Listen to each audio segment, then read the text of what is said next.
गुरुदेव नमः गुरुदेव नमः। मझधार में नैया आने पड़ी, मझधार में नैया आने पड़ी। अभी हमारे स्वामी जी कह रहे थे न हम घर के न घाट के, बीच में लटके हुए, अर्थात मझधार में नैया आने पड़ी, मझधार में नैया आने पड़ी। गुरुदेव खिवैया बन जाओ, गुरुदेव खिवैया बन जाओ। और जब ऐसी घटना होती है कि न हम इधर के न उधर के, उसी समय परमात्मा की याद आया करती है।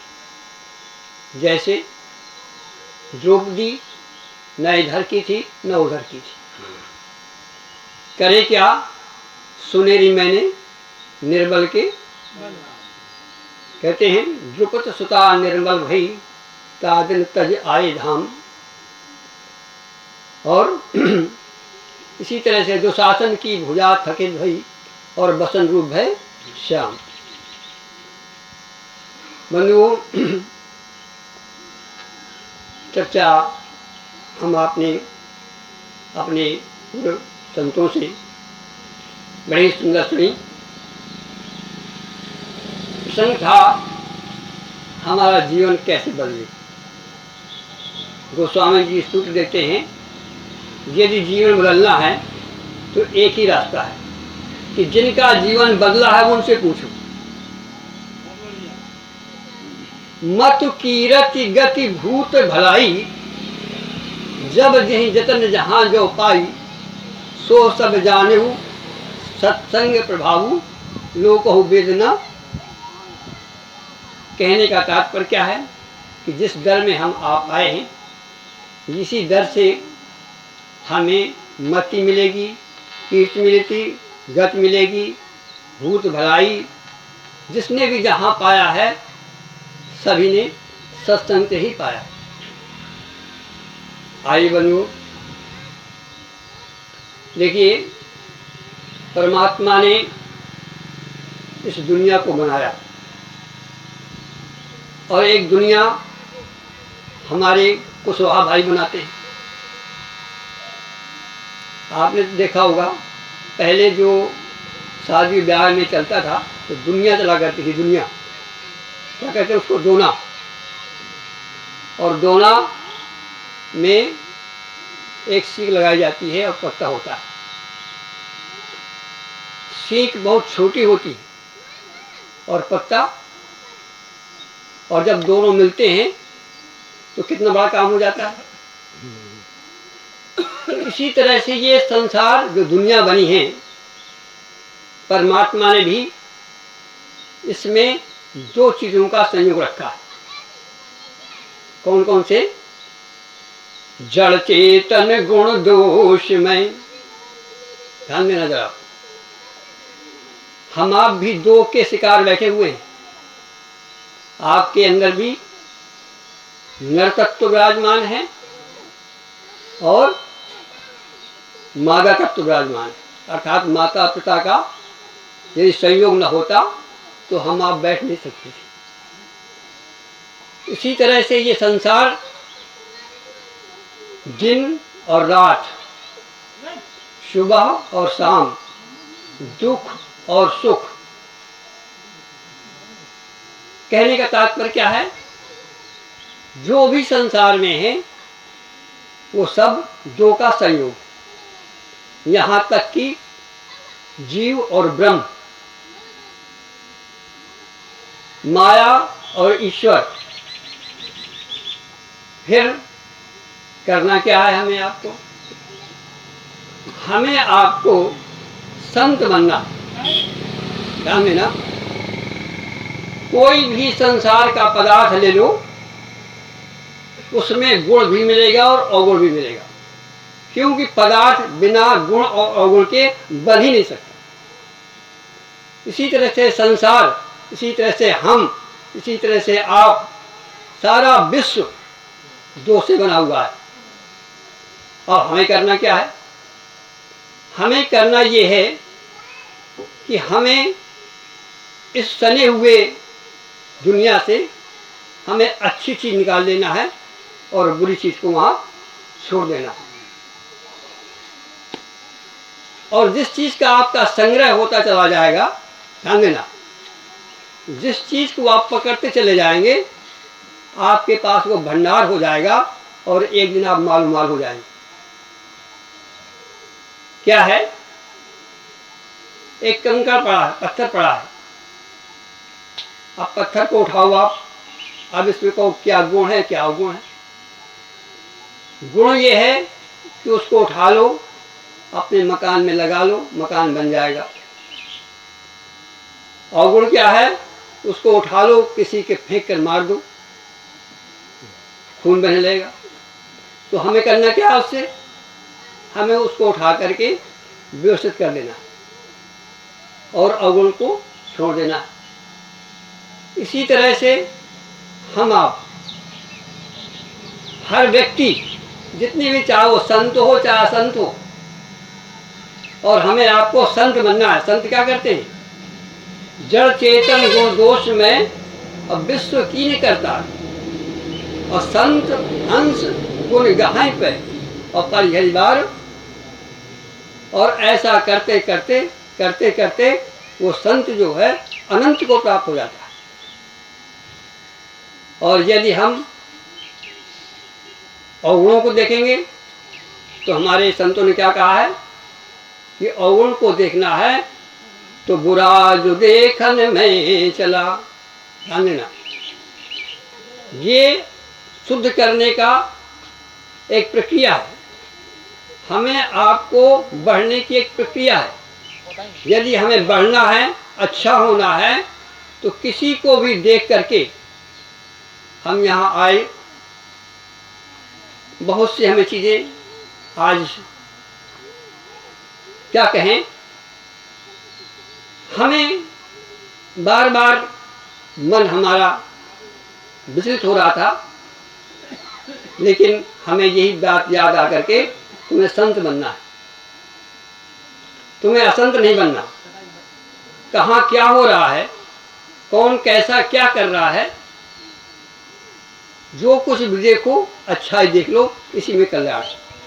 और अवगुण देखोगे तो आप आ ही नहीं सकते, चल ही नहीं सकते, भर जाओगे, जीवन नष्ट हो जाएगा, बर्बाद हो जाएगा। आइए, अभी हमारे स्वामी जी स्वामी विवेकानंद जी की याद दिला रहे थे। एक बार स्वामी विवेकानंद जी पहुंचते हैं अमेरिका में, और उस अमेरिका के अंदर एक भारतीय संत का स्वागत करने के लिए एक बहुत बड़ी सभा बुलाई गई, जैसे आज हम आप बैठे हैं। जरा ध्यान दो, कितनी अमूल्य बात है। स्वामी विवेकानंद जी का स्वागत, भव्य स्वागत, विश्व में जो किसी संत को नहीं मिला था, ऐसा स्वागत उनके लिए तैयार किया गया था, जैसे यहाँ पर संतों का स्वागत होता है। हुआ क्या, विदेश की नीति में, रीति में, विधान में, वहाँ पर जब किसी का स्वागत होता है तो एक नर्तकी को पेश किया जाता है।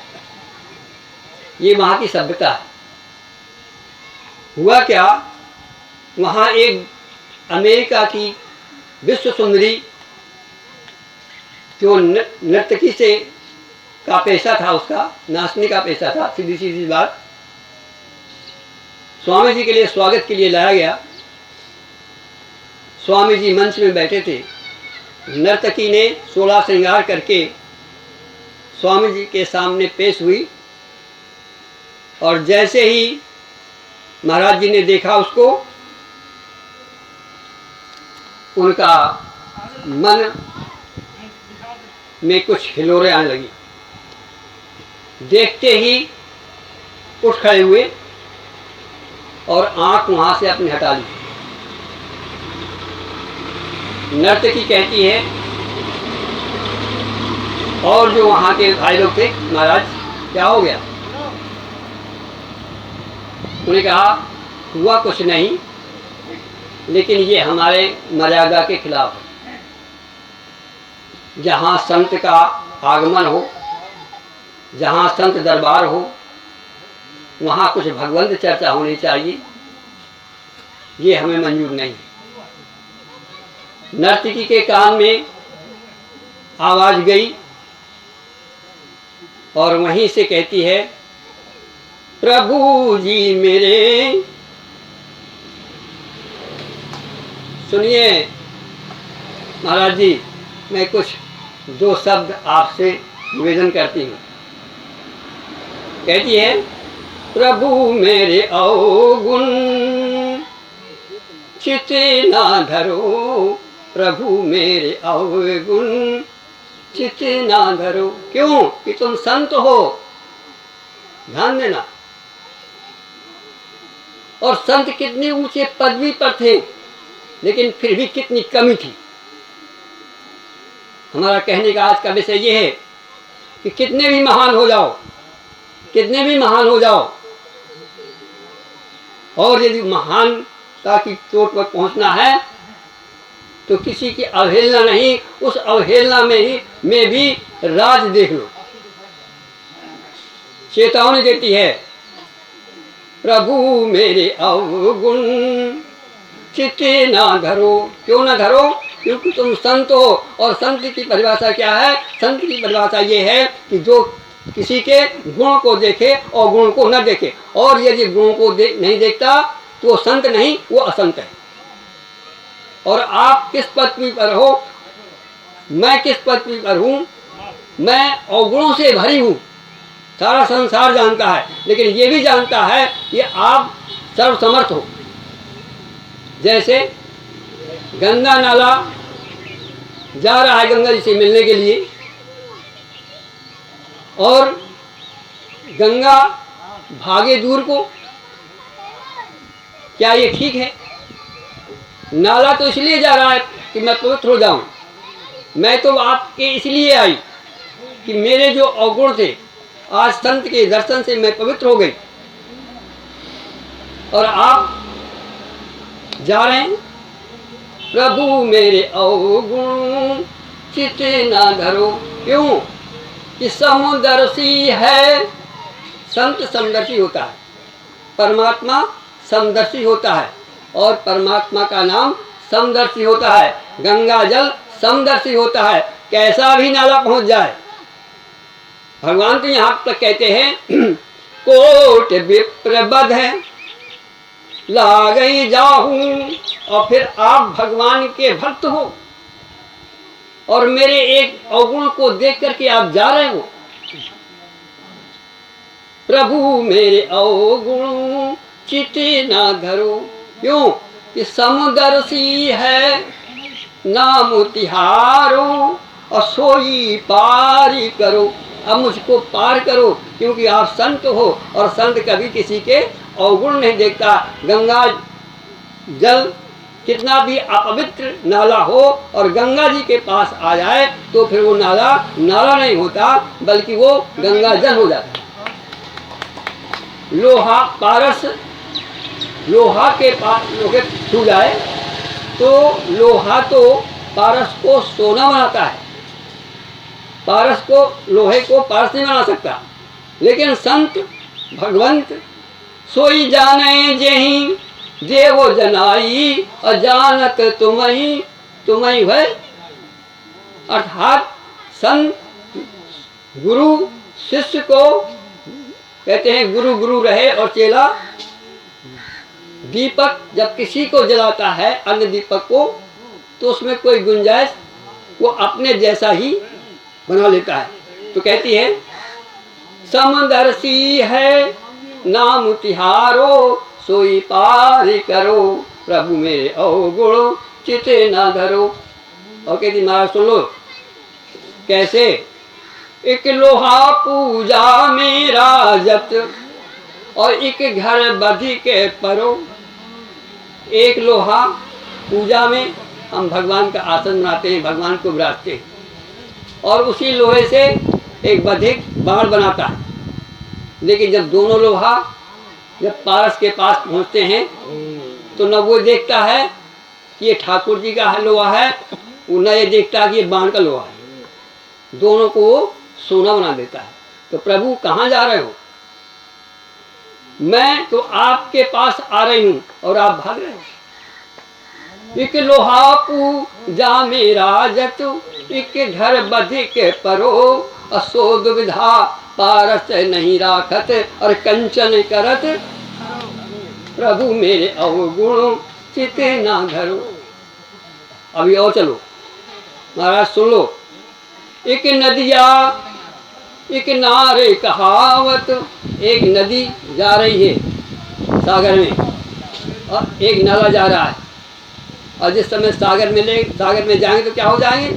नदी भी सागर हो जाएगी और नाला भी। एक नदिया एक नाले कहावत, और मैलो नीर भरो, और सब मिल एक वरण में गंगा नाम प्रभु मेरे अवगुण चिते ना धरो। और सुन लो, तन माया, ध्यान देना, आइए थोड़ा सा और गहन में चलें। तन माया, ये शब्द क्या है? माया। हमने पहले कहा था कि दो से बना है, तन माया और जीव। ब्रह्म इसमें दो हैं, और दो से मिलकर के उत्पत्ति हुई जीव की। जैसे माता और पिता के मिलने के बाद एक तीसरे पुत्र को जन्म होता है, ऐसे जब परमात्मा और माया मिलते हैं तो जीव की उत्पत्ति होती है। तो कहते हैं तन माया जीव ब्रह्म कहावत, असुर सुमिल बिगिरो। देखिए, हमारा आपका शरीर है, इसमें माता का भी तत्व है और पिता का भी तत्व है कि नहीं? इसी तरह से जीव में माया भी है और ब्रह्म भी है। तन माया जीव ब्रह्म कहावत, सूर सुमिल बिगिरो। ये सूरदास जी का पद है। कीन को निराधार कीजिए, की प्रण जात टरो। ये आपका प्रण है कि कोई भी कैसा भी हो मेरे शरण में आ जाए, मैं उसको अपने समान बना लेता हूँ। तो प्रभु जी, मैं आपके दर में आई हूँ, अब मेरे अवगुणों को न देखो। कहने का तात्पर्य क्या हुआ हमारा किधर कहने का? कहने का तात्पर्य ये है कि कोई भी कहीं से भी कितना भी अवगुण दिखाई देता हो, उन अवगुणों को न झांको, अपने विचारों को बदल करके उसका एक कोई गुण देख लो। और यदि अवगुण देखना है अपने के अंदर देखो। बुरा जो देखन मैं चला, इससे क्या होगा कि हमारी बुराई निकलेगी और उसकी अच्छाई आएगी, और एक दिन हमारा भंडार भर जाएगा और एक दिन हम महान बन सकते हैं। बुरा जो देखन मैं चला। तो आज सिर्फ आप इतना ले लो, हमारे यहाँ भी सत्संग होता है। हमारे एक महिला आती है तो चर्चा हुई कुछ, तो हमने कहा देखो जो तुम्हारे साथ में आती है उसका हमें आचरण पसंद नहीं।